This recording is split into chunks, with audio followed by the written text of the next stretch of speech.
So today we're filming a short campaign for Bring Back Our Children, and we're asking, why has our adolescent mental health unit not been built in Cornwall? We've been campaigning for it for over 3 years now. It's been sat with the final commissioners for 18 months, and the need is as great as it ever has been. We've just been in inpatient care for about 12 months now, different units. Started in Bournemouth, going back to October last year. We moved to Plymouth and most recently Bridgewater.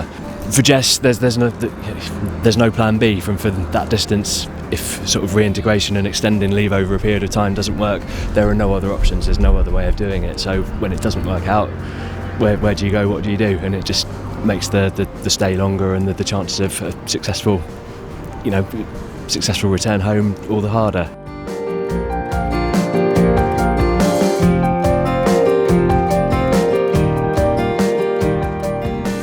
Chloe's been away nearly 2 years. It'll be 2 years on the 30th of October.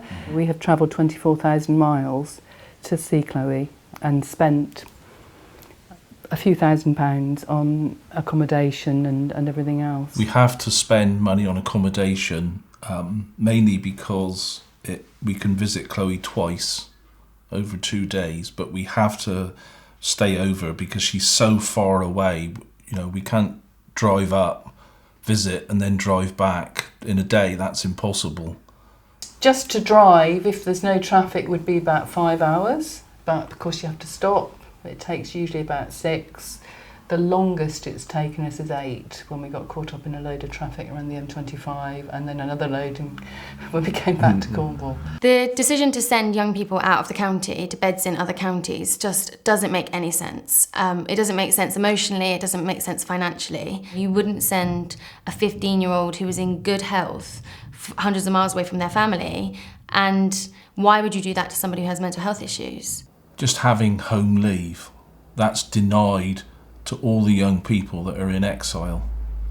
You just want to go there, you want to be there, not on the end of a phone saying it's okay, etc. In the time that we've been campaigning for this unit, in the 3 years, they have spent what would have been the initial investment, which would have built this unit. And we think it's about time that in Cornwall we actually invested in our young people and their mental health and took responsibility for them. We would support a unit being built in Cornwall because we want our daughter to come home, and for the distance she is away, it's increasingly difficult for that to happen. We want to see her, we want to spend more time with her, and she wants to spend more time with us as well. There are no positives that come from it being that distance away. We've got to have a unit. It's only right. Other places have them. Why can't we have them? And then you'd reap the benefits of actually getting the young people, giving them a hope to get better, rather than just basically getting rid of them. One of the hardest things about all this, for me personally, is the utter failure of the authorities within Cornwall. The cost of the unit up front is £5 million to build, and then £2 million running costs every year.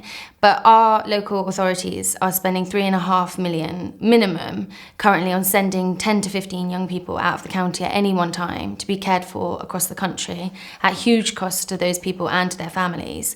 And we think that this is money better spent in Cornwall. Having a unit in county would mean that actually it's a bit more normal. I think for the young people, they must feel utterly isolated a lot of the time.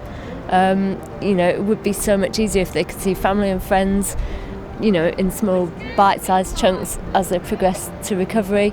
In reality, they don't see anybody. And when you're dealing with a serious mental health issue, which most of them are, to have that isolation on top of that must be overwhelmingly hard. To actually have a unit in Cornwall would be brilliant, because then the young people actually have home leave, so they could reconnect with where they come from. That could help with their recovery, and it could save a pile of cash. Rather than drag people further down, you could actually help them get better, and help them get better quicker. These are children, and they've got really serious mental health issues. And to not do your best for them is, hard. At the Invictus Trust, we are asking on behalf of the Cornish families who are affected that we bring back our children.